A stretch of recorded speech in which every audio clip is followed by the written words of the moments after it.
আগামীকালকে আমি বিশ্বনবীর লাশটা তারা তুলে নিয়ে যাবে, ব্রিটেনের জমিনে আমাকে তুলে নিয়ে গিয়ে তারা টুকরো টুকরো করে নদীতে ভাসিয়ে দিবে। যার জন্য তামাম পৃথিবী বানিয়েছে আমার মালিক,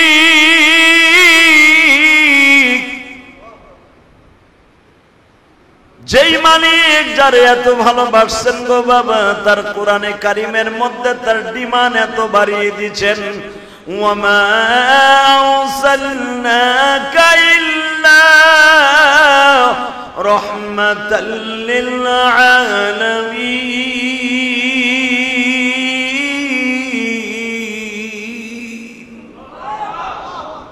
সমগ্র পৃথিবীর যাকে আল্লাহ রহমত হিসাবে প্রেরণ করলেন, ওই মানুষটার লাশটা তুলে নিয়ে যাবে ইহুদির বাচ্চারা, ডেভিড আর ক্যালিক্স।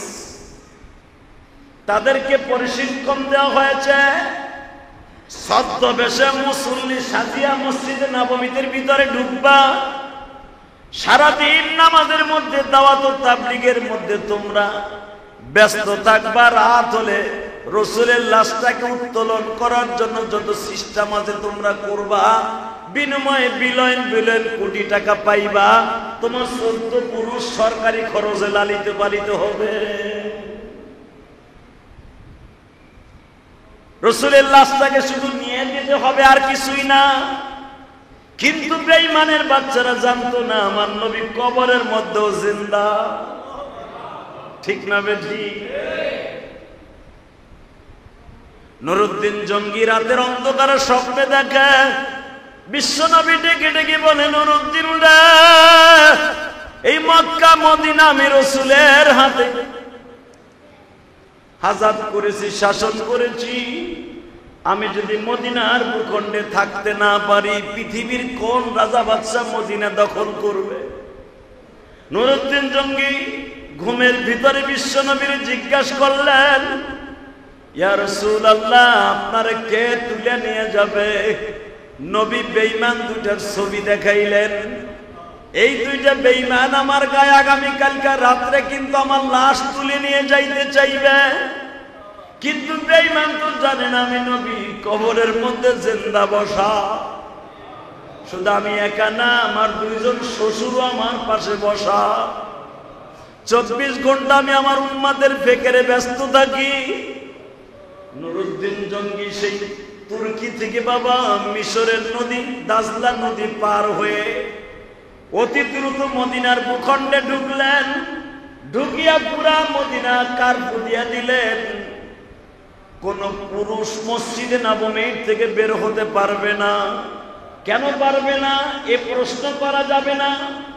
সেনা প্রধান যদি বলে কোন মানুষ আজকে ঘরের থেকে বের হলে তাকে গুলি করা হবে, এই কেরানীগঞ্জের একটা পুরুষও ঘরের থেকে সহজে বের হবে না। কথা বল না কেন?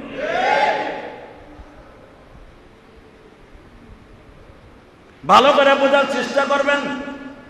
শেখ হাসিনা সরকার একে কখনো কিন্তু এই দেশ থেকে তাড়ানো যাইতো না যদি সেনা প্রধান একটু জনগণের বিপক্ষে যাইত। কথা বল না কেন? যদি শেখ হাসিনার কথা সেনা প্রধান শুনতো, আওয়ামী লীগের পতন কোনোদিনও হতো না। তাহলে বোঝা গেল সেনাবাহিনী জনগণের বন্ধু। এই 15 বছর জনগণ থেকে সেনাবাহিনীর দূরে রেখেছে সরকার, শত্রু বানাই রেখেছিল সরকার। সেনা প্রধান এবং সেনাবাহিনী কোনোদিনও বাংলাদেশ কেন কোন পৃথিবীর কোন দেশের, বিশেষ করে সেনাবাহিনী কোনোদিনও পুলিশ টাকা দিয়ে কেনা যায়। সেনাবাহিনী সহজে জনগণ থেকে বিচ্ছিন্ন করা যায় না। এরা জনগণের বন্ধু থাকার চেষ্টা করে। সরকারি গোলামি করার কারণে মাঝে মাঝে ডিভাইডেড হয়ে যায়। আল্লাহ সঙ্গে সঙ্গে নুরুদ্দিন জঙ্গি বলে ফেললেন, একজনও বের হবে না ঘরের থেকে, মসজিদে নববীর থেকে। পুরুষরা সব মসজিদে থাকবে, মহিলারা ঘরে থাকবে। কারণ বিশ্বনবী দেখাই দিয়েছে যারা তার লাশ চুরি করতে আসছে এরা মহিলা না, এরা পুরুষ। বাজানরে ভালো করে বুঝবে না, আশিক রাসূল নুরুদ্দিন জঙ্গি নিজে মসজিদে নববীতে ইমামতি করলেন, কাউকে বুঝতে দিলেন না। বলে দিলেন আজকে সারা রাত্রের ভিতরে মসজিদে নববীর বাইরে যাওয়া যাবে না। আল্লাহর কুদরত বোঝা যায় না, ঈশা হয়ে গেল, কেউ মসজিদ থেকে বের হয় না। কিন্তু রাসূলের যে শত্রু দুইটা, বেঈমান দুইটা, যেই দুইটা ব্রিটেন থেকে প্রশিক্ষণ নিয়ে এসেছিল বিশ্বনবীর লাশকে চুরি করে নেয়ার জন্য, বিশ্বনবীর দেহ মুবারককে যারা নেয়ার জন্য এসেছিল, ওদের মনের মধ্যে তো উৎফুল্ল হয়ে উঠল, আজকে রাত্রটা পাইলেই তো নবী মুহাম্মদকে নিয়ে যেতে পারবো। ওমাকারু ওমাকারাল্লাহ ওয়াল্লাহু খায়রুল মাকিরিন। আল্লাহর চাইতে কি বেশি বোঝা যায়? আল্লাহর চাইতে বেশি বোঝা যায় না। নুরউদ্দিন জঙ্গি দেখতে পাইলেন ইশারের নামাজের পরে ওই বেঈমান দুইটা মসজিদ থেকে বের হয়ে যায়। নুরউদ্দিন জঙ্গি দুইটা কনস্টেবল পুলিশকে বললেন ওই দুইটার পিছনে লাগিয়ে দেয়, ওরা কোথায় যায়। দেখতেছে ওরা যাইতে যাইতে যাইতে যারা হাদি সাহেবরা গেছেন মা ফাতেমার বাড়িটা যেখানে ছিলেন, মা ফাতেমার বাড়িটা হলো মসজিদে আলী, মসজিদে ফাতেমা। এই বাড়ির দিকে তারা যাইতেছে, নুরউদ্দিন জঙ্গিও তাদের পিছনে পিছনে হাঁটলেন। যেই ঘরের ভিতর থেকে তাকা সুরম পথ খনন করে বিশ্বনবীর রওজা পর্যন্ত এসেছিল, নুরউদ্দিন জঙ্গি তাদের পিছনে পিছনে যে দেখলেন ঘরের দরজা লাগিয়ে দিল। ঘরের দরজা আটকানোর সঙ্গে সঙ্গে নুরউদ্দিন জঙ্গি তাদের ঘরের মধ্যে নক করলেন। বেঈমান দুইটা ঘরের দরজা খুলতে চায় না। পুলিশ বাহিনী বলতেছে প্রেসিডেন্ট সাহেব তারা তো এই দেশে এসেছিল, দাওয়াত ও তাবলীগের কাজে ব্যস্ত। নুরউদ্দিন জঙ্গি বলে বেঈমান দুইটারে তোমরা চিনো না গো, এরা দুইজন আমার প্রিয় হাবিব, প্রিয় নবীর দুশমন। বেঈমানের দরজা তুলে ভেঙে দেখা গেল বাবা, যেই খাটের উপরে তারা ঘুমাইতো, খাটের নিচে একটা মাদুর বিছানো, ওই মাদুরের নিচে আবার আর একটা ডাল দেয়া, এর ভিতরে কোদাল ফিট করা। তারা সারাদিন পথ খনন করত, রাস্তা খনন করত, মাটি করে জান্নাতুল বাকি কবরস্থানে ফেলত। নুরউদ্দিন জঙ্গি বেঈমান দুইটারে ঘরের থেকে কুকুরের মতো টেনে বের করে গাছের সাথে বেঁধে বলে তোমরা কেউই আমার সাথে আইসো না। মনে হয় আমার কপালটা আমার আল্লাহ ভালো করে দিয়েছে, নবী মৃত্যুর শত শত বছর হয়ে গেল, আজও পর্যন্ত আমার নবীরে কেউ দেখতে পারে নাই। মনে হয় আমার কপালে আল্লাহ রাইখা দিয়েছে। তোমরা আমার পিছনে কেউ এসো না গো, তোমরা আমার পিছনে কেউ এসো না। সরম পথের মধ্যে নুরউদ্দিন জঙ্গি নিজে একটা টর্চ লাইট নিয়ে নিজে নামলেন। আপনারা জানেন মসজিদে ফাতেমা থেকে রাসূলের রওজা প্রায় আধা কিলোমিটারের কিছু অংশ কম হবে। এত বড় একটা রাস্তা বেঈমান দুটা খনন করেছে। নুরউদ্দিন জঙ্গির খননকৃত রাস্তা দিয়ে কিছু দূর যাইতে না যাইতে দেখা গেল পুরা গর্তটা আলো হয়ে গেছে। নুরউদ্দিন জঙ্গি লজ্জায় নিজের চোখ দুটা বন্ধ করে দুরূদ পড়তেছে আর বলতেছে বিশ্বনবী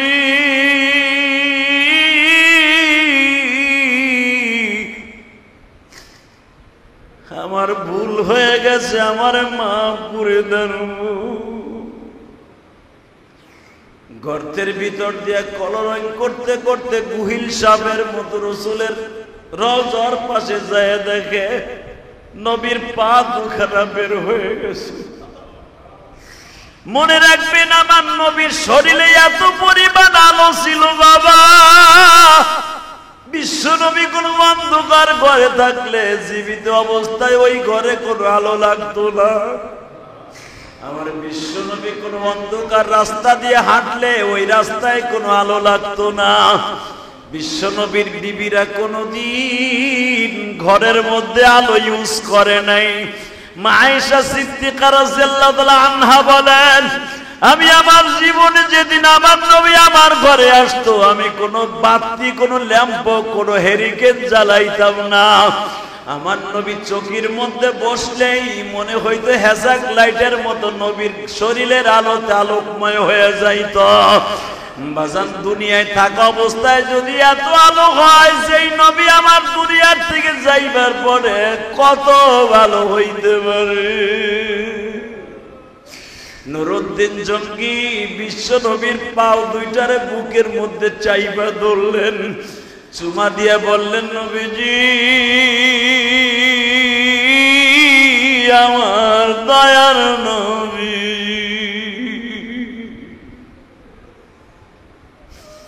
যার সিলায় তামাম জাহান আল্লাহ বানাইছে, যার নয়নে নয়ন দিলে গুনাহ যায় জোড়ে। যার সিলায় তামাম জাহান আল্লাহ বানাইছে, যার নয়নে নয়ন দিলে গুনাহ যায় জোড়ে। নবী আমার জান, নবী আমার প্রাণ, নবীর জন্য দিতে পারি আমাদের জীবন।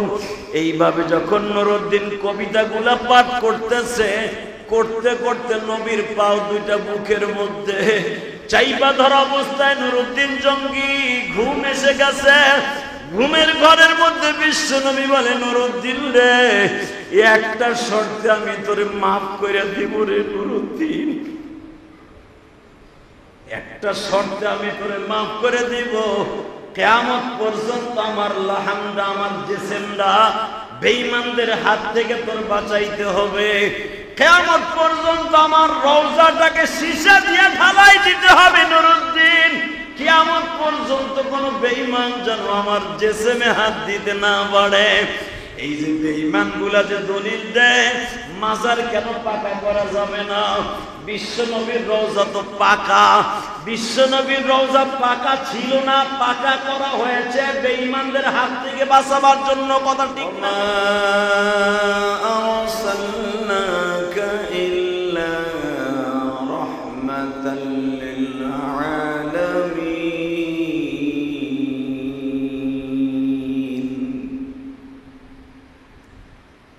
وقال الله تبارك وتعالى ادخلوا في السلم كافة ولا تتبعوا خطوات الشيطان إنه لكم عدو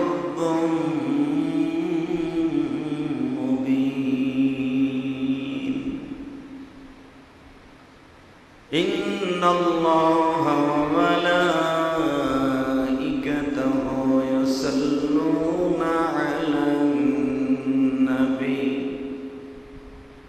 يا أيها الذين آمنوا صلوا عليه وسلموا تسليما لا إله إلا الله لا إله إلا الله لا إله إلا الله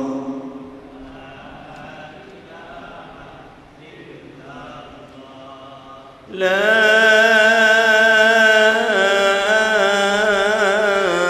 إله إلا الله محمد رسول الله صلى الله عليه وسلم الله الله الله الله الله الله الله الله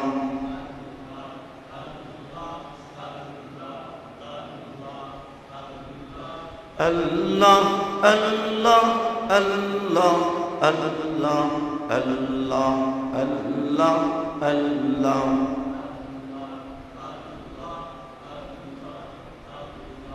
লা ইলাহা ইল্লাল্লাহ মুহাম্মাদুর রাসূলুল্লাহ।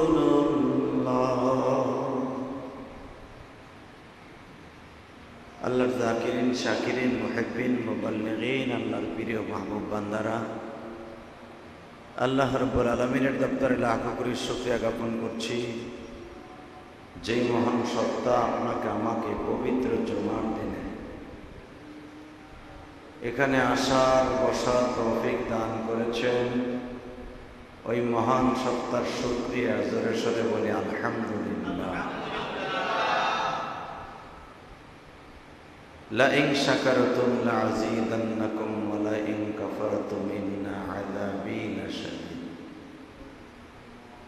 আল্লাহর প্রশংসা করলে নেয়ামত আল্লাহ বাড়িয়ে দেয়, আল্লাহর সাথে নাশুকরি করলে নেয়ামত আল্লাহ কমিয়ে দেয়। কথা ঠিক না? আল্লাহ সুবহানাহু ওয়া তাআলা ভালোবেসে দয়া করে মায়া করে এখনো পর্যন্ত যে সুস্থ রেখেছেন, ভালো রেখেছেন, এই প্রশংসাই তো শেষ করতে পারবেন না। আল্লাহ সুবহানাহু ওয়া তাআলা তার কালামে কারিমের মধ্যে বলেন, যদি বান্দায় আল্লাহর প্রশংসা করে,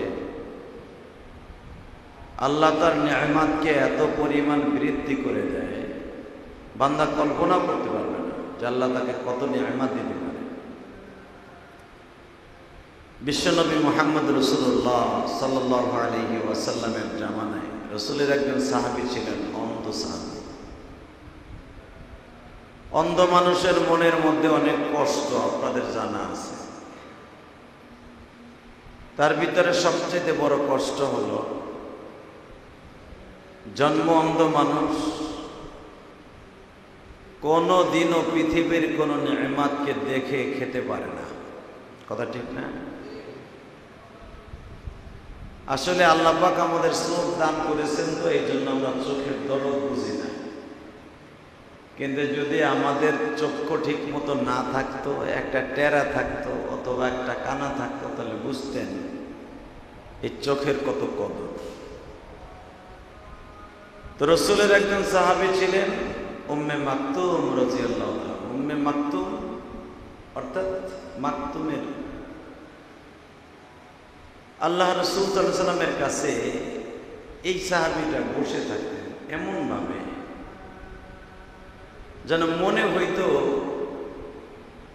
যে ওর মনের মধ্যে শুধু রাসূলই বিরাজ করে, রাসূলকে পাগলের মতো ভালোবাসত।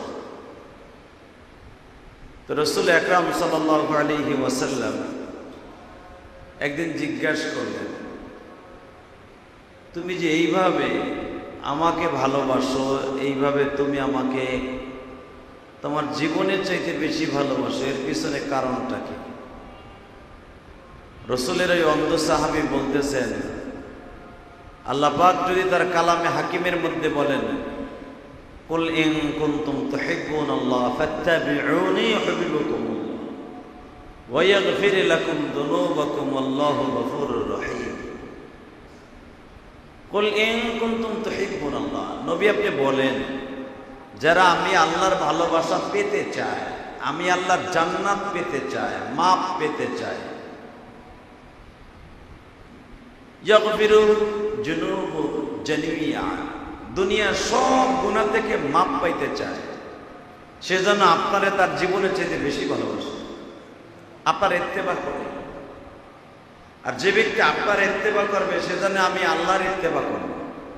আর যে আমার ইত্তেবা করলো, আমি তার জীবনের সব গুনাহ মাফ করে দেব। আমাদের কাছে জীবনের দাম অনেক বেশি। কেউ যদি আপনাকে বলে তোকে মেরে ফেলবো, আল্লাহ এবং আল্লাহ রসুলের মহব্বত ছেড়ে দে, আপনার আমি জীবন বাঁচাবার জন্য আল্লাহ আল্লাহ রসুলকে বিক্রি করতে 1 সেকেন্ডের সময় লাগবে না। কত বাস্তব না বাস্তব? আর রসুলের সাহাবীদের কাছে এমন ছিল আমার রসুল, তারা জীবন দিছে, রসুলকে অন্তর থেকে সরায় নাই। আপনারা জানেন রসুলের কিছু কিছু সাহাবী ছিলেন যারা রসুলের জন্য জীবন দিতে প্রস্তুত ছিলেন।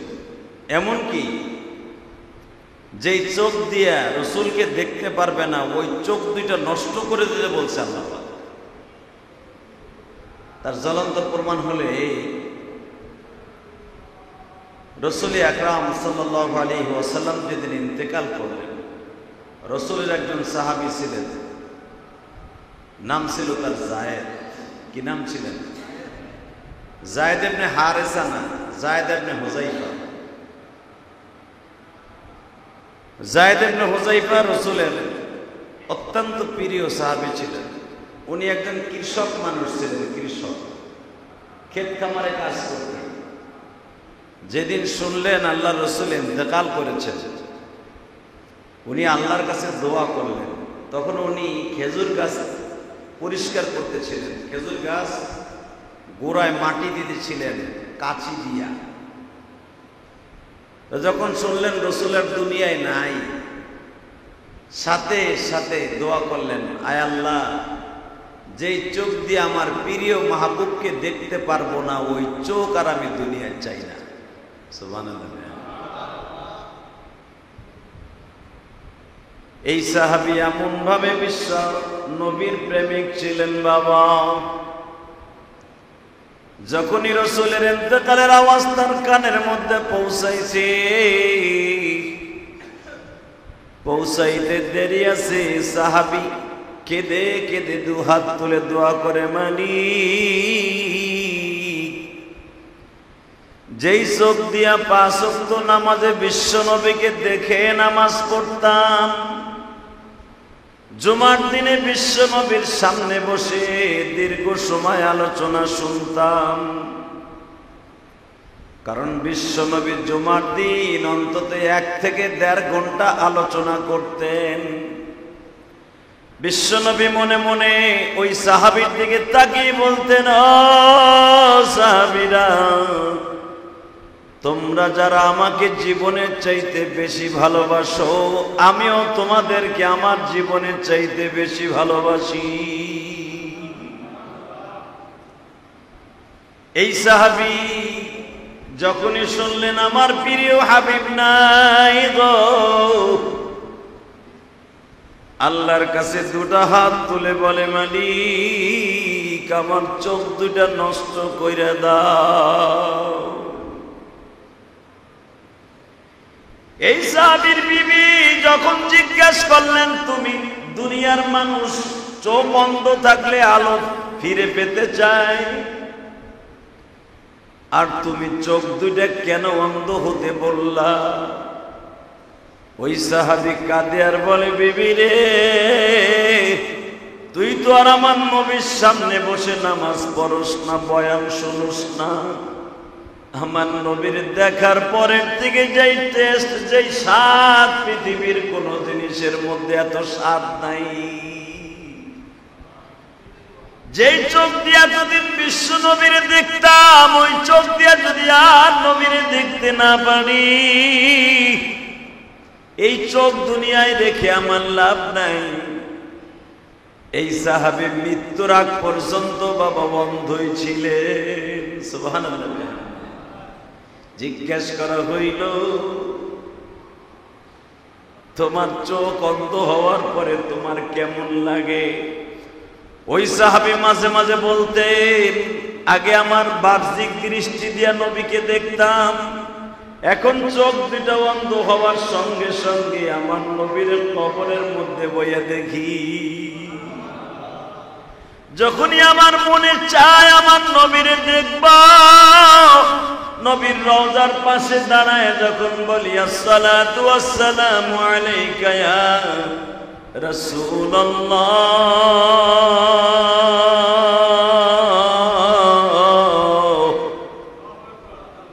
আসসালাতু ওয়াসসালামু আলাইকা ইয়া হাবিবাল্লাহ।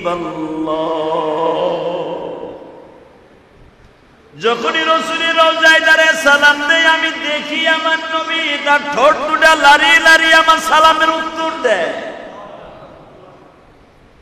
আর যদি চোখ দুইটা আমার থাকতো মনে হয় আমি দেখতে পারতাম না। সুবহানাল্লাহ। এই জন্য যে কোনো কবি একদিন এক কথা বলেছিল, তুমি চক্ষু দিলে সব দেখিতে, দিলে না তো তোমায় দেখার অধিকার, আমার এত সুন্দর দুই নয়নে ছিল কি দরকার। ইমাম গাজালি কবিতার ভাষায় বলে, তুমি চক্ষু দিলে সব দেখিতে, খাবার জিনিস দেখার তুমি অধিকার দিলা, পরিধান করার জিনিস দেখার অধিকার দিলা, ছেলে মেয়ে দেখার অধিকার দিলা, তুমি যেই মালিক আমারে বানাইলা তোমাকে দেখার অধিকার দিলা না। আমার এই চোখ দিয়া জোর দরকার নাই। দেখা গেছে এই কবি মৃত্যুর আগে অন্ধ হয়ে গেছে, যখন চোখটা অন্ধ হয়ে গেছে আমার মালিককে সে চোখ দিয়ে দেখতে পারতে। এই জন্য হাদিসে আছে কিয়ামতের মাঠে সর্বপ্রথম অন্ধ মানুষকে আল্লাহ চোখ দান করবে, সুবহানাল্লাহ, এবং অন্ধ মানুষ আগে জান্নাতে যাবে। কারণ মানুষের জীবনে সবচেয়ে গুনাহে করার একমাত্র মেন কেন্দ্রবিন্দু হলো চোখ। কি বলেন? জোরে কর, চোখ। এই চোখ দুইটা হলো মানুষের গুনাহ করার এক নাম্বার হাতিয়ার। এই চোখ দিয়ে মানুষ প্রথম দেখে, এরপরে অন্তরের ভিতরে অনুধাবন করে এটা ভালো মন্দ না খারাপ, অনুধাবন করার পরে গুনাহের বাসা বাঁধে। ঠিক না? যে কোনো একটা জিনিস আপনি ফেসবুকে দেখলেন, খারাপ একটা অশ্লীল জিনিস, ওইটাকে সর্বপ্রথম আপনার অন্তরের ভিতরে ওইটাকে গাঁথে, কল্পনা করে, হায় হায় রে না জানি এরকম নফসে শয়তানের ভিতরে এরকমই। এটা দেখার পরে তার মাথার মধ্যে এটা ক্যাশ করে, ক্যাশ করার 24 ঘন্টা তার মাথার মধ্যে গুনাহের জন্য এটা দাপিত হতে থাকে। এই জন্য বলেন অন্ধ মানুষগুলা এই চোখ থেকে, গুনাহ থেকে প্রথম বাইচা থাকে। এই জন্য কিয়ামতের মাঠে আল্লাহ সর্বপ্রথম অন্ধ মানুষের সাথে দেখা দান করবেন। সুবহানাল্লাহ জোরে বললেন না? আরো জোরে বলেন। শুধু আপনাদের খেদমত আরজ করতে চাই, এই পৃথিবীতে আমরা যে কয়দিন আছি, এই দুনিয়া থাকার জায়গা না, থাকার কোনো সিস্টেম নাই। যদি থাকতে পারতো, এই দুনিয়ায় পয়সা থাকার জন্য অনেক মানুষও অনেক রকমের চেষ্টা করছে। পৃথিবীর ভিতরে 150 বছর বাঁচবে মাইকেল জ্যাকসন, পপ সঙ্গীত তারকা ছিল বিশ্বের, পপ সঙ্গীতের লিডার ছিল মাইকেল জ্যাকসন। ও 150 বছর বাঁচবে এমন একটা থিওরি নিয়ে, এমন একটা স্ট্রাকচার নিয়ে ও পুরা পৃথিবীটারে এমন ভাবে চিন্তা ভাবনা করছে, আমি 150 বছর বাঁচবো, বাঁচার জন্য কি কি কোয়ালিটিতে আমার বাসভবন বানাইতে হবে। ওই এমন একটা বিল্ডিং তৈরি করছে যার ভিতরে বাহিরের কোনো বাতাস, অক্সিজেন প্রবেশ করতো না। ওই এমন ভাবে গ্লাস দিয়ে, এমন ভাবে, আপনারা জানেন এখনো পর্যন্ত মাইকেল জ্যাকসনের বাড়ির এক একটা কাঁচের টুকরা বিক্রি হয়েছে মিলিয়ন মিলিয়ন কোটি টাকা। মাইকেল জ্যাকসনের জুতা বিক্রি হয়েছে মিলিয়ন মিলিয়ন কোটি টাকা। মাইকেল জ্যাকসন যে জুতা পরিধান করত, স্বর্ণের জুতা, মাইকেল জ্যাকসন যে টুপি পরত, এটা স্বর্ণের। পৃথিবীতে মাইকেল জ্যাকসনের মতো শিল্পী পপ সঙ্গীতের ভিতরে আজও পর্যন্ত এত শান সম্মানের সাথে কোনো শিল্পী জন্ম নেয়নি। এত টাকার মালিক ছিল, এত কিছু। আর মাইকেল জ্যাকসন কোন জিনিস তার কিনা পড়া লাগতো না, খালি মনের ভিতরে একবার বলতো যে আমার এটা দরকার। বিভিন্ন কোম্পানি তার দেওয়ার জন্য পাগল ছিল। আপনারা জানেন মাইকেল জ্যাকসন যখন, অনেকে বলে মাইকেল জ্যাকসন ইন্তেকালের আগে মুসলমান হয়েছে। কেন মুসলমান হয়েছে? এর পিছনে কারণ আছে তো। সুবহানাল্লাহ। মাইকেল জ্যাকসন কেন মুসলমান হয়েছে? এটা খ্রিস্টানের বাচ্চারা এটাকে গোপন রেখেছে, কারণ মাইকেল জ্যাকসনকে তো তারা এমন ভাবে গ্লাসের মধ্যে দাফন করে রাখছে অক্সিজেন মানে কোলেস্ট্রলের মধ্যে। মাইকেল জ্যাকসনকে কিন্তু তাদের ধর্ম অনুসারে দাফন করা হয়নি, তারে রাইখা দিয়েছে হিমাগারের মধ্যে। তারা বছরে একবার তাকে দেখে এবং তাকে নিয়ে রিসার্চ করে যে তার কণ্ঠের মধ্যে কি দিছে, তার মাথার মধ্যে আল্লাহ কি দিছে, এটা রিসার্চ করার জন্য রেখে দিয়েছে বেঈমানের বাচ্চারা। কিন্তু মাইকেল জ্যাকসন ইন্তেকালের আগে বলেছিল যে আমারে মুসলমান মতে তোমরা দাফন করে দিও। লেখক লেখে আজ থেকে মাইকেল জ্যাকসনের মৃত্যুর 6 মাস পরে ফেসবুকের ভিতরে একটা লেখনী দিছিল, আপনারা দেখছেন কিনা, আমি নিজে দেখেছি এবং এটা পেপারও আসছিল। মাইকেল জ্যাকসন বলেছিল যে আমি পৃথিবীতে বেঁচে থাকার জন্য অনেক চেষ্টা করছি, কিন্তু আমি যখন দেখছি যমদূত, ওরা তো আজরাইলকে বলে যমদূত, হিন্দুরা আজরাইলকে বলে যমদূত, খ্রিস্টানেরকে বলে যমদূত। যমদূত কাকে বলা হয়? যে একবার ধরে আর ছাড়ে না। বুঝেন না আমার কথা?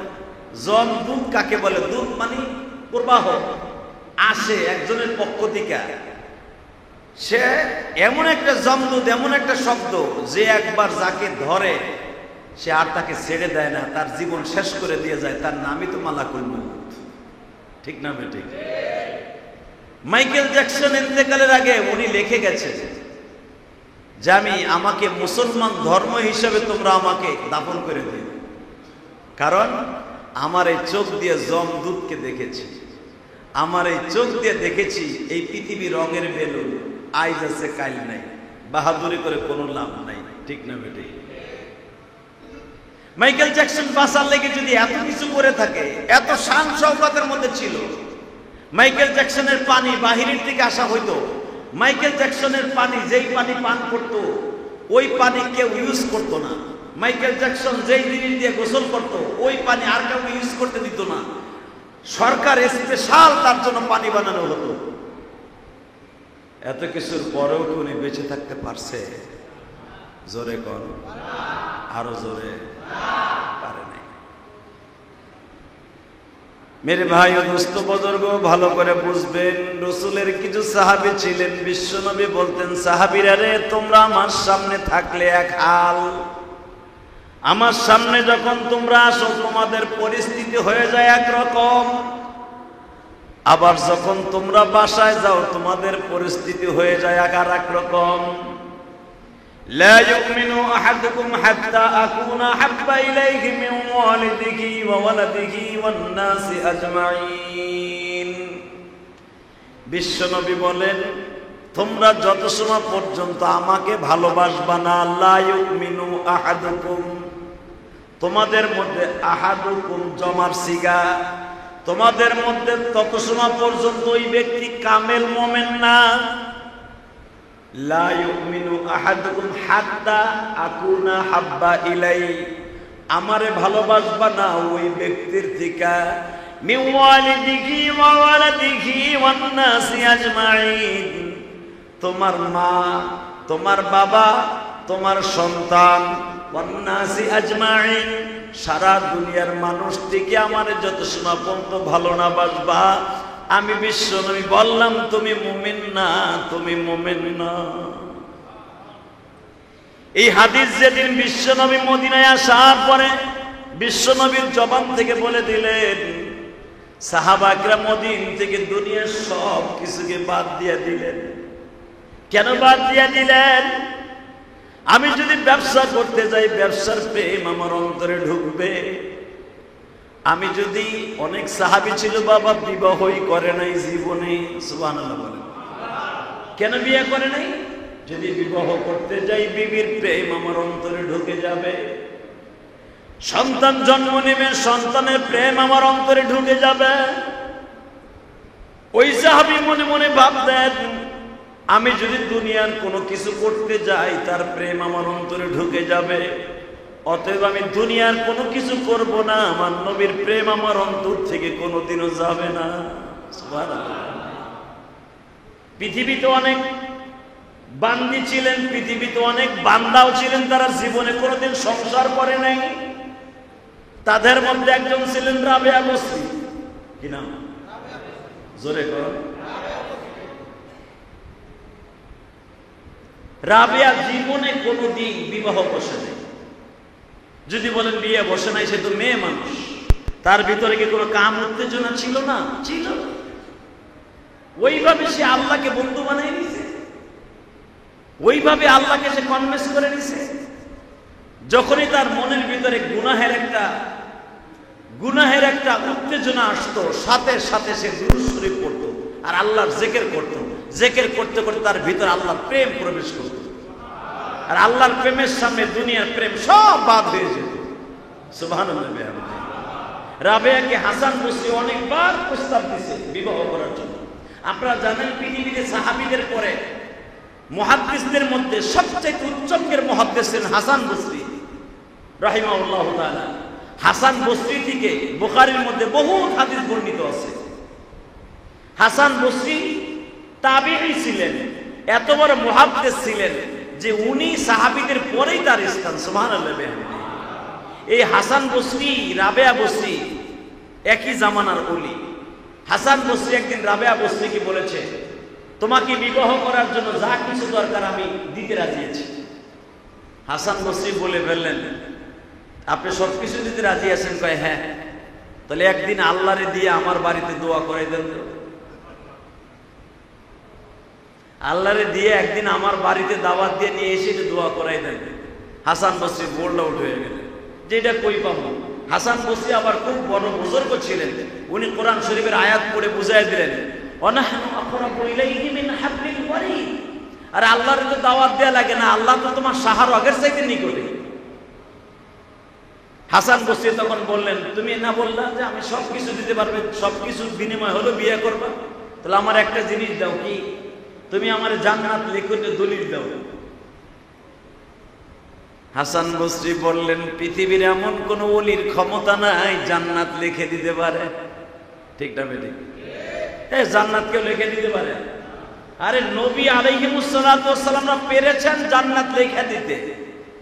পৃথিবীতে আল্লাহ রাব্বুল আলামিন জান্নাতের জন্য দোয়া করার সার্টিফিকেট কয়েকজনকে দিয়েছেন, তার ভিতরে নবীর এক নাম্বার। সুবহানাল্লাহ।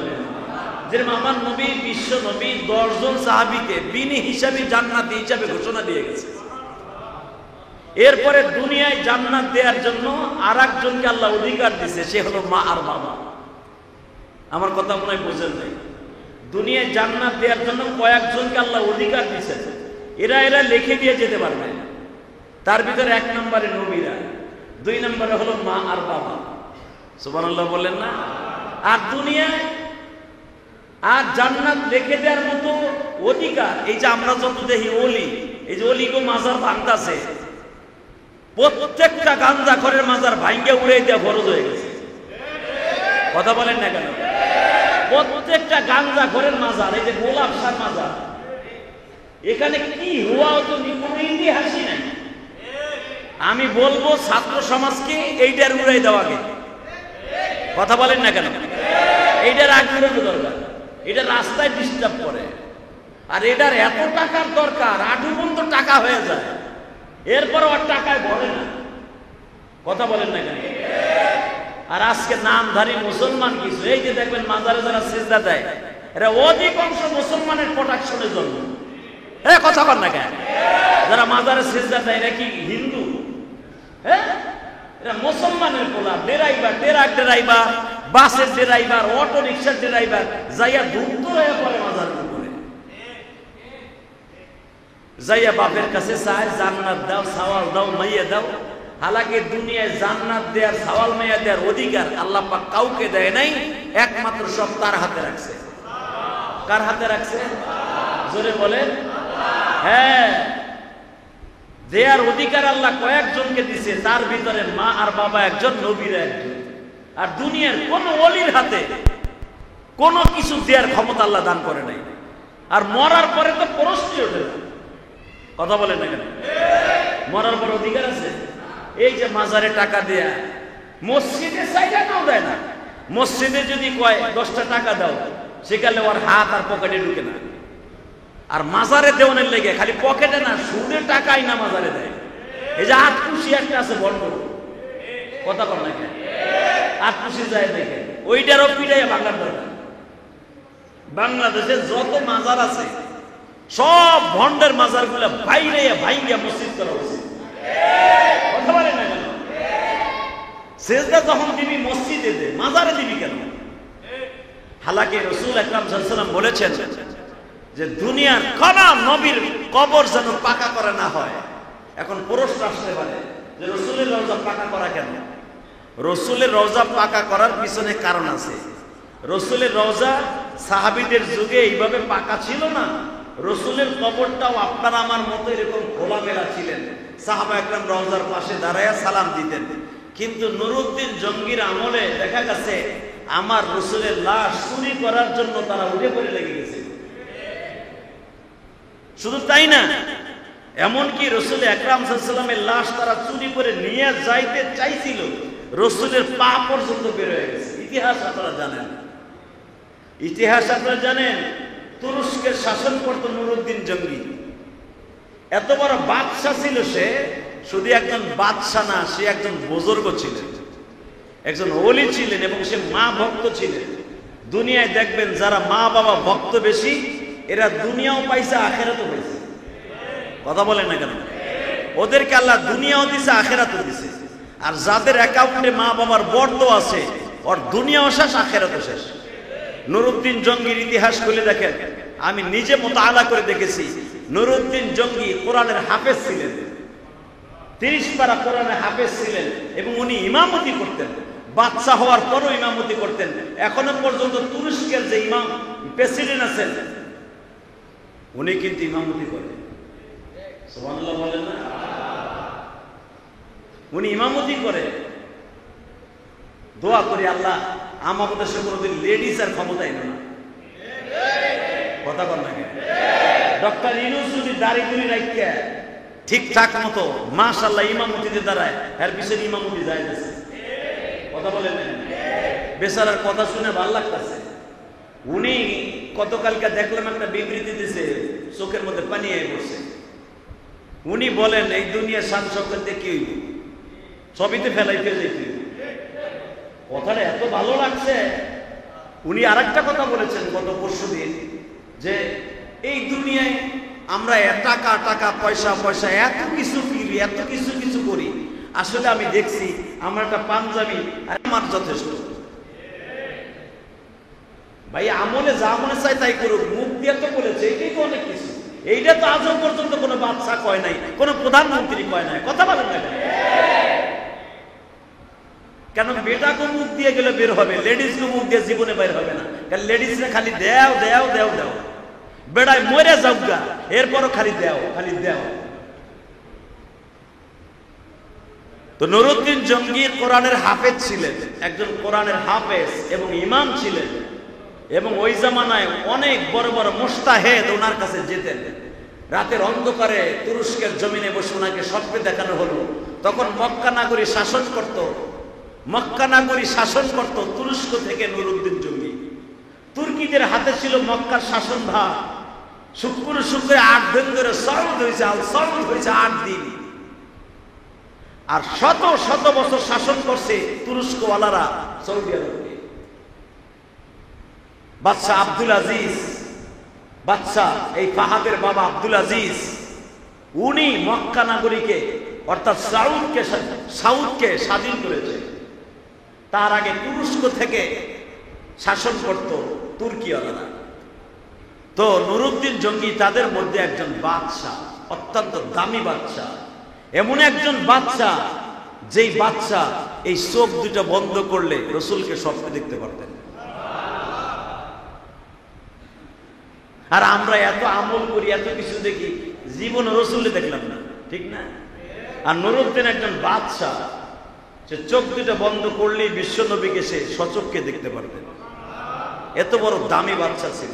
নুরউদ্দিন জঙ্গি রাতের অন্ধকারে স্বপ্নে দেখতেছে যে তার কবরের ভিতরে লাশটা চুরি করার জন্য দুইটা নাস্তিক, ডেভিড আর ক্যালিক্স, তাদেরকে প্রশিক্ষণ দিয়ে রাসূলের লাশটা নিয়ে যে তারা জীবনের তরে মুসলমানের হাত থেকে বিদায় করে দেবে। বিশ্বনবী রাতের অন্ধকারে স্বপ্নে দেখানো হলো ডেভিড আর ক্যালিক্স, এই দুইটা কুত্তা আমি নবীর গায়ে হাত দিবে। আগামীকালকে আমি বিশ্ব নবীর লাশটা তারা তুলে নিয়ে যাবে, ব্রিটেনের জমিনে আমাকে তুলে নিয়ে গিয়ে তারা টুকরো টুকরো করে নদীতে ভাসিয়ে দিবে। যার জন্য তামাম পৃথিবী বানিয়েছে আমার মালিক,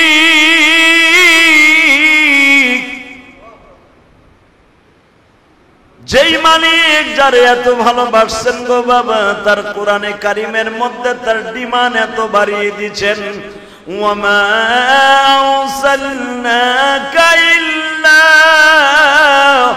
রাহমাতাল লিল আলামিন।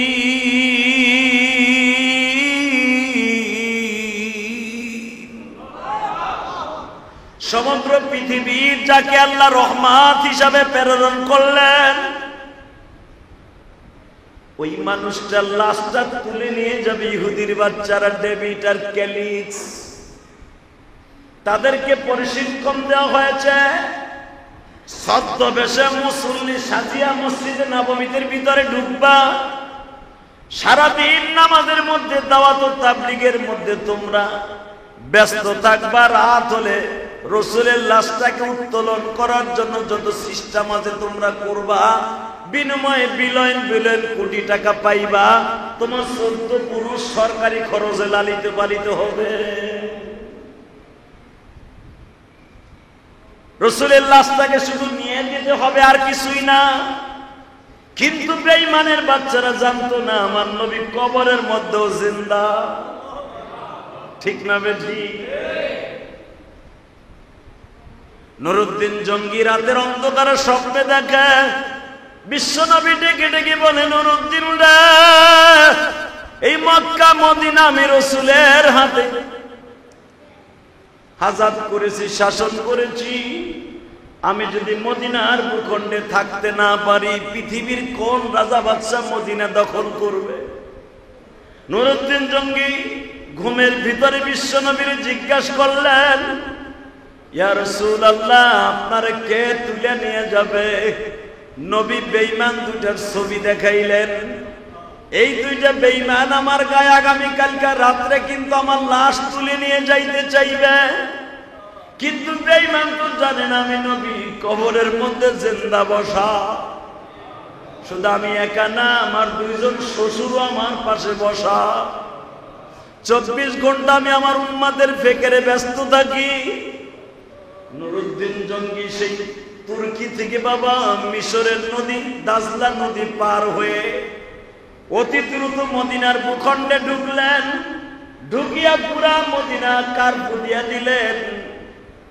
কোন পুরুষ মসজিদে নববীর থেকে বের হতে পারবে না। কেন পারবে না এ প্রশ্ন করা যাবে না।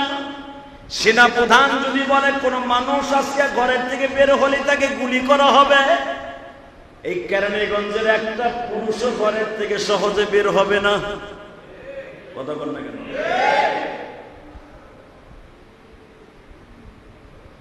ভালো করে বোঝার চেষ্টা করবেন। শেখ হাসিনা সরকার একে কখনো কিন্তু এই দেশ থেকে তাড়ানো যাইতো না যদি সেনা প্রধান একটু জনগণের বিপক্ষে যাইত। কথা বল না কেন? যদি শেখ হাসিনার কথা সেনা প্রধান শুনতো, আওয়ামী লীগের পতন কোনোদিনও হতো না।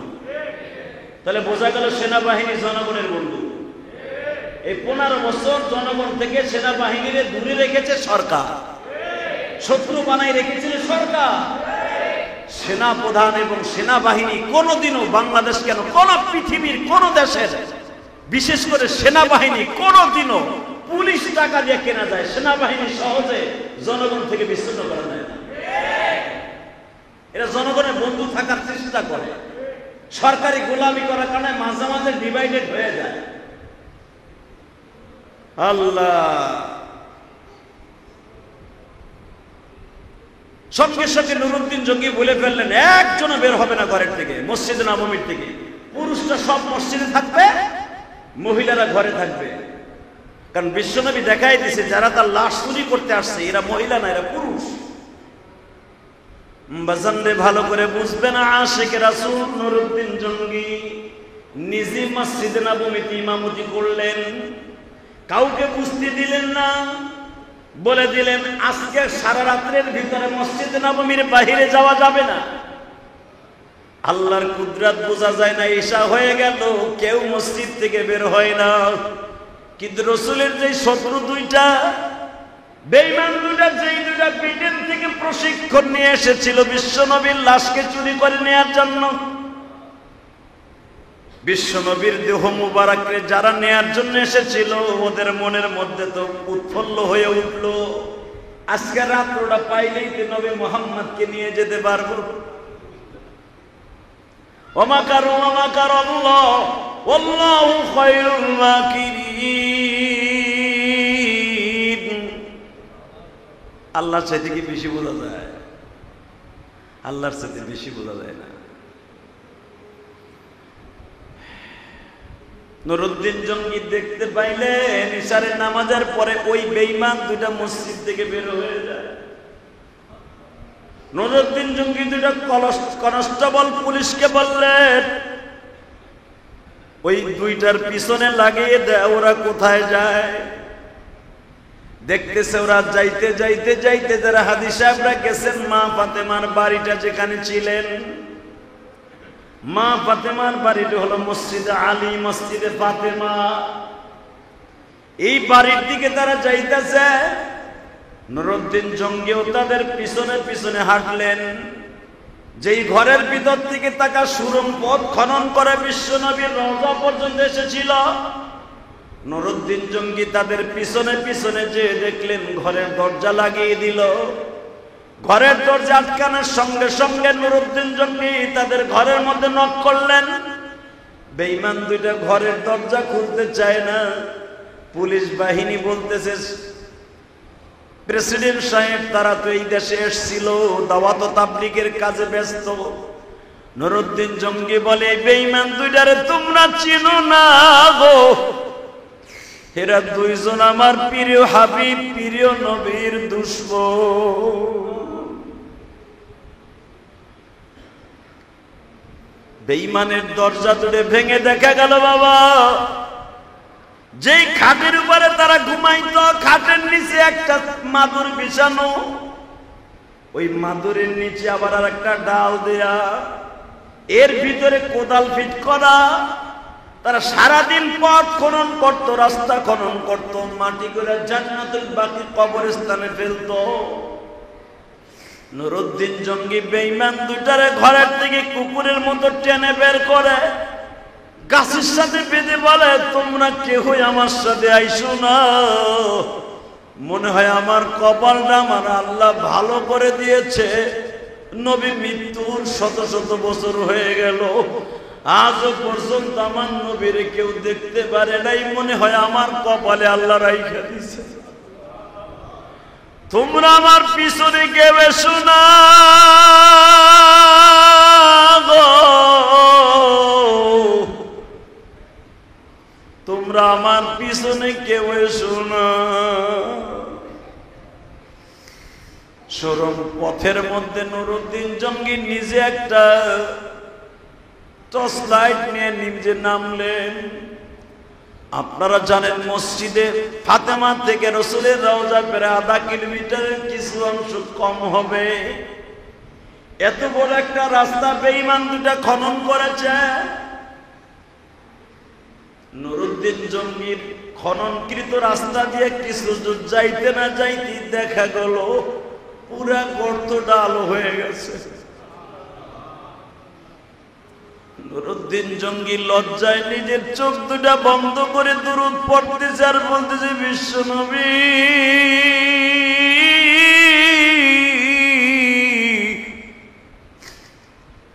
আমার ভুল হয়ে গেছে, আমার মাফ করে দেন। গর্তের ভিতর দিয়ে কলরং করতে করতে গুহিল সাপের মতো রাসূলের রওজার পাশে যায় দেখে নবীর পা দুখানা বের হয়ে গেছে। মনে রাখবেন আমার নবীর শরীরে এত পরিমাণ আলো ছিল বাবা, বিশ্ব নবী কোন অন্ধকার ঘরে থাকলে জীবিত অবস্থায় ওই ঘরে কোনো আলো লাগতো না। আমার বিশ্বনবী কোন অন্ধকার রাস্তা দিয়ে হাঁটলে ওই রাস্তায় কোনো আলো লাগতো না। বিশ্বনবীর বিবিরা কোনদিন ঘরের মধ্যে আলো ইউজ করে নাই। মা আয়েশা সিদ্দিকা রাদিয়াল্লাহু তাআলা আনহা বলেন, আমি আমার জীবনে যেদিন আমার নবী আমার ঘরে আসতো, আমি কোনো বাতি, কোনো ল্যাম্প, কোনো হেরিকেন জ্বালাইতাম না। আমার নবী চোখের মধ্যে বসলেই মনে হইতো হ্যাজাক লাইটের মতো নবীর শরীরের আলোতে আলোকময় হয়ে যাইত। বাজান, দুনিয়ায় থাকা অবস্থায় যদি এত আলো হয়, সেই নবী আমার দুনিয়ার থেকে যাইবার পরে কত ভালো হইতে পারে। নুরউদ্দিন জঙ্গি বিশ্ব নবীর পাও দুইটারে বুকের মধ্যে চাইবা ধরলেন, চুমা দিয়া বললেন, নবীজি আমার দয়ার নবী।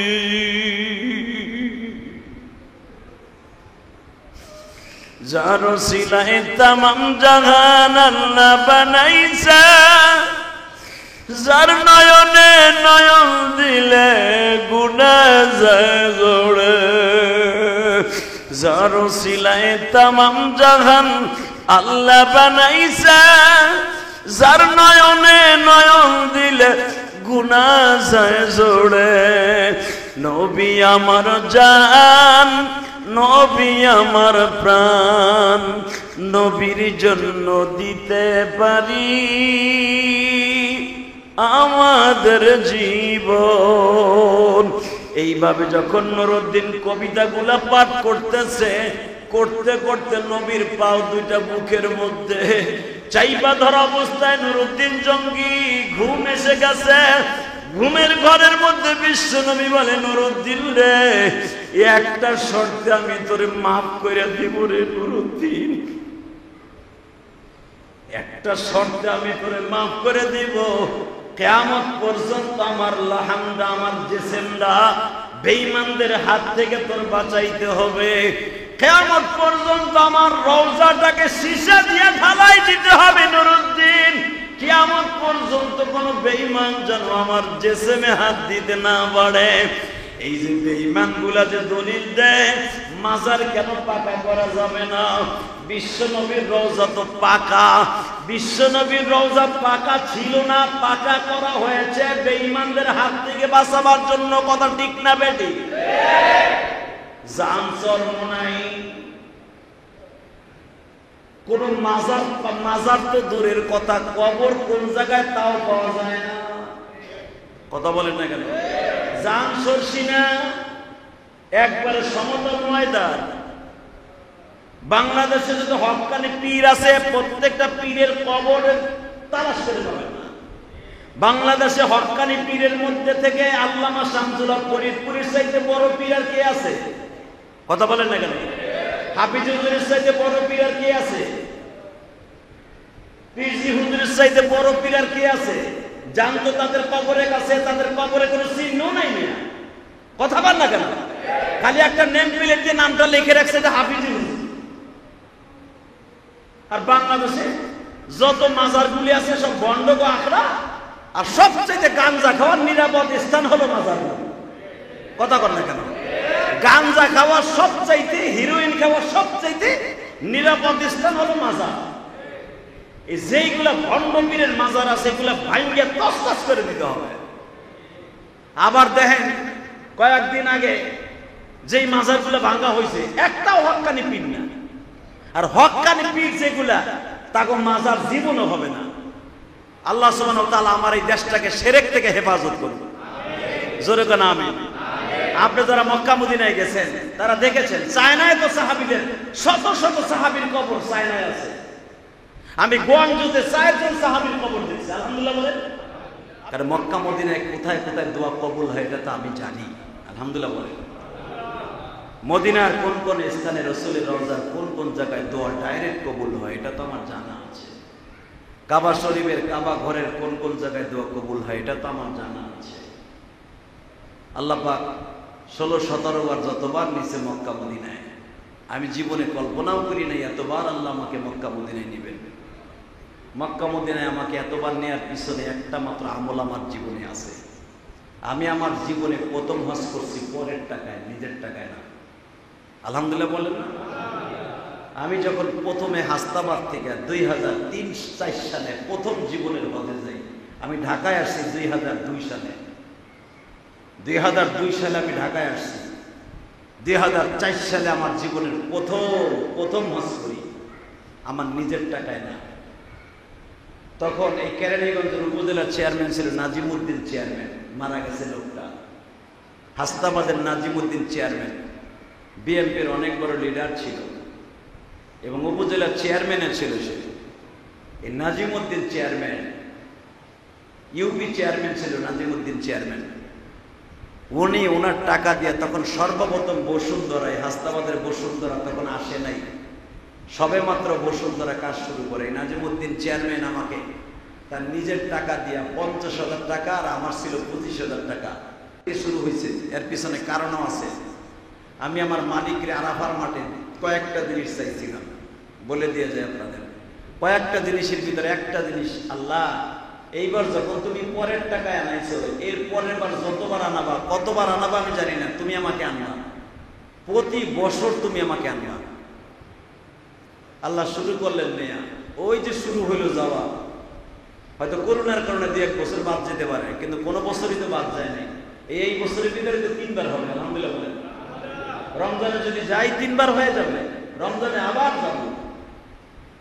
আপনারা টাকা পয়সা থাকলে ঘুরতে যান সিঙ্গাপুর, কক্সবাজার, আর উলামা একরাম ঘুরতে যায় মক্কা মদিনায়, আলহামদুলিল্লাহ বলেন। এই তো আলেমের টাকা আর জাহেলের টাকার পার্থক্য কি? অতএব আপনাদের খেদমত আরজ করি, আমি কয়েকটা জিনিস আল্লাহর কাছে চাইছিলাম।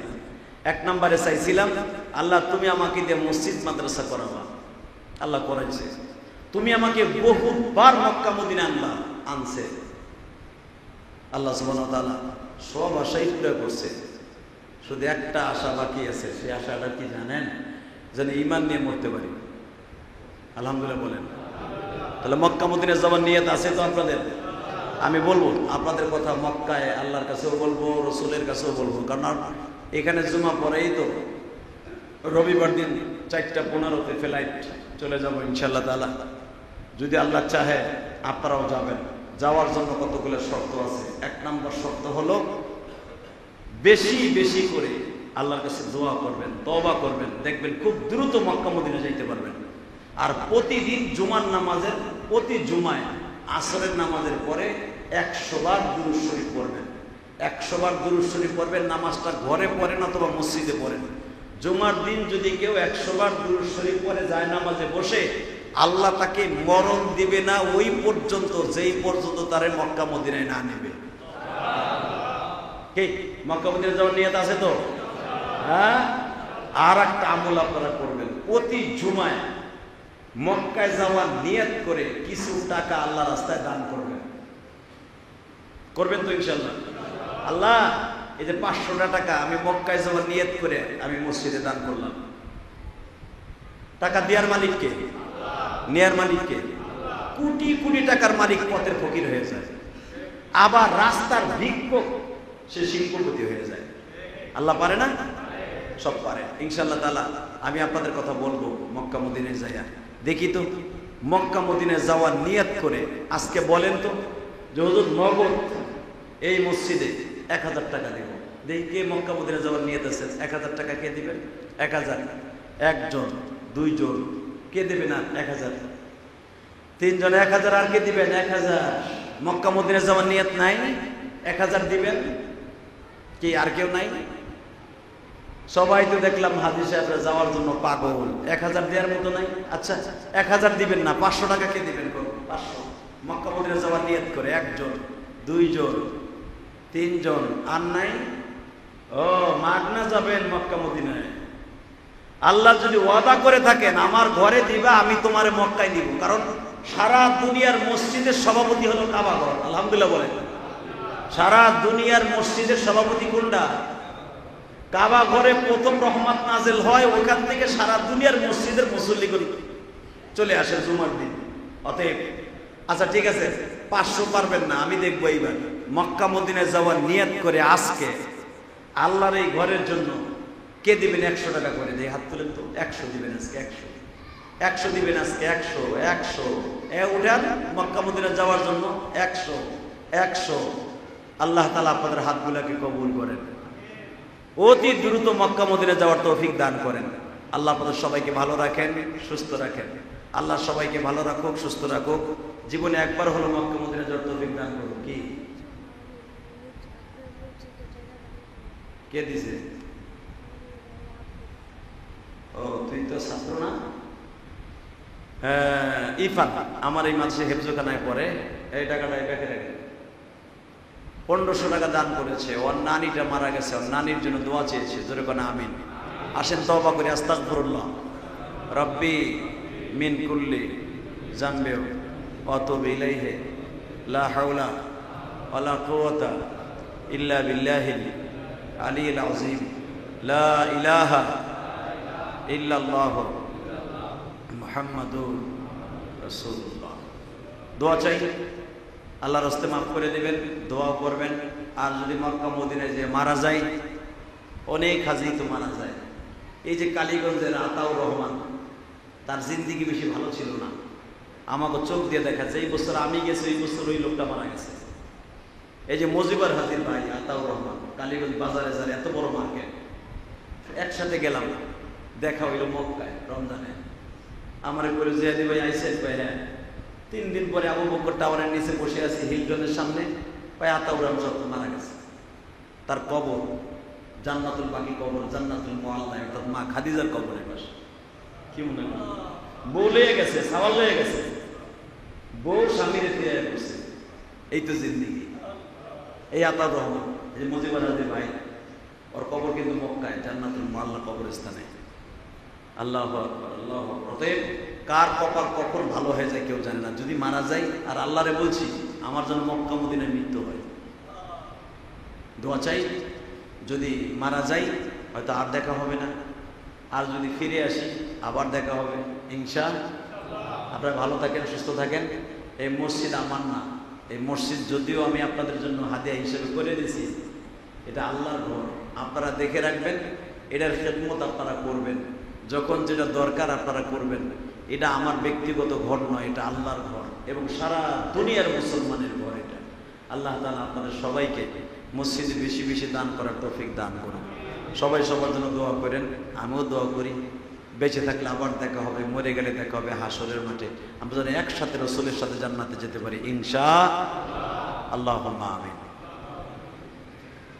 ربنا ظلمنا أنفسنا وإن لم تغفر لنا وترحمنا لنكونن من الخاسرين. ربنا فاغفر لنا ذنوبنا وكفر عنا سيئاتنا وتوفنا مع الأبرار. ربنا هب لنا من أزواجنا ذريتنا قرة أعين واجعلنا للمتقين إماما. رب العالمين রহমতের নজরে তাকায় দেখো,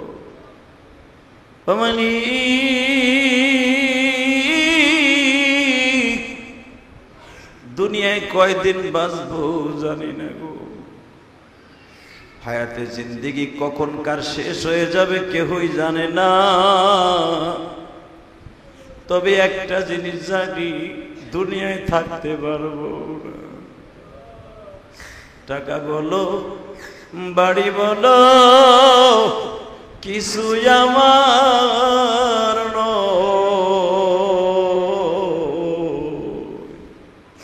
নেক আমল বদামল এটাই আমার সঙ্গী হয়ে। আল্লাহ পবিত্র জুমার দিন,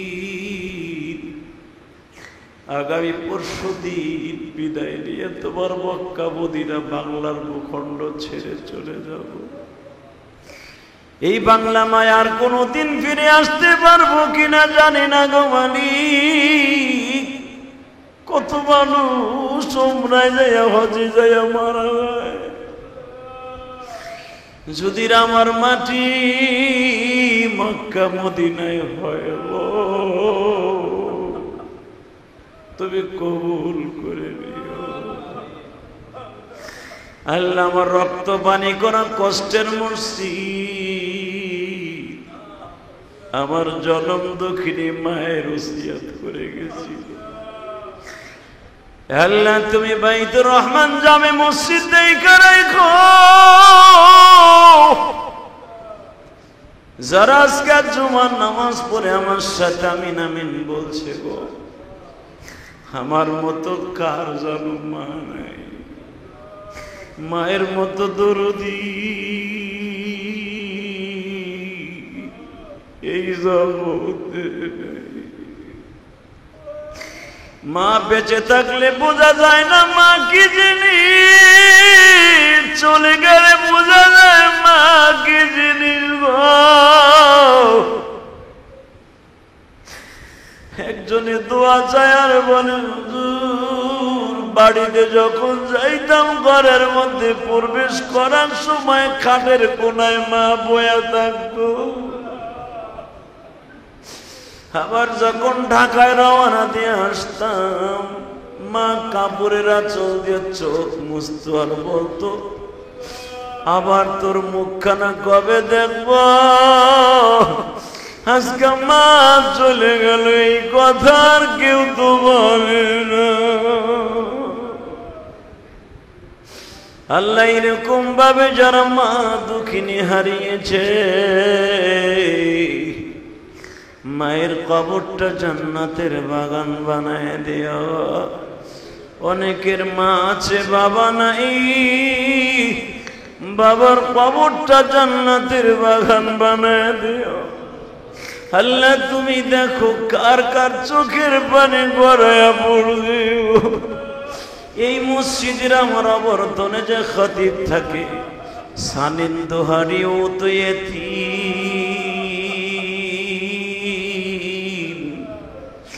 আমরা যারা মাদ্রাসায় পড়তাম বাবার হাত ধরে মাদ্রাসায় গেছি, মায়ের গরম ভাত খেয়ে মাদ্রাসায় গেছি। আহারে ওই মা যাদের কবরে বাবা কবরে, কবরটা জান্নাতের বাগান বানায় দিও। আল্লাহ মুসল্লিদের মধ্যে যাদের মা নাই বাবা নাই মাফ করে দিও। যারা মসজিদে 1000, 500, 100 টাকা দান করলো তাদের দানগুলা তুমি কবুল করে নিও। আল্লাহ খাস করে তুমি তাকায় দেখো যাদের ব্যবসা বাণিজ্য খারাপ, বরকত দিয়ে দিও। এদের ছেলে মেয়েদেরকে কামাই রোজগারে বরকত দিয়ে দিও, হালাল রিজিকের ব্যবস্থা করিয়া দিও। আল্লাহ খাস করে তোমার অনেক বান্দা বান্দি জুমার দিন আসলে দোয়া চায়। আল্লাহ ইভানের নানির মারা গেছে, দোয়া চাইলো মসজিদে টাকা দিয়া। আল্লাহ নানির কবরটা জান্নাতের বাগান বানায় দিও। মানিকগঞ্জ থেকে তোমার এক পাগল দোয়া চায়, 1000 টাকা মসজিদ মাদ্রাসায় দান করে আল্লাহ তার ছেলে মেয়েকে কবুল করে নিও। আল্লাহ তার সবাইকে তুমি ভালো রাখো, সুস্থ রাখো। আল্লাহ মক্কা মদিনায় যাওয়ার নিয়ত করছে, একবার যাওয়ার তৌফিক দিয়ে দাও। আল্লাহ আমাদের দোয়া কবুল মঞ্জুর করে নাও। আল্লাহ আমার মসজিদ মাদ্রাসা কবুল করে নাও। এখানে যারা একটা টাকা দিয়েও সহযোগিতা করে তাদেরকে কবুল করো। ওয়া সাল্লাল্লাহু তাআলা আলা খায়রি খালকিহি মুহাম্মাদ ওয়া নূরি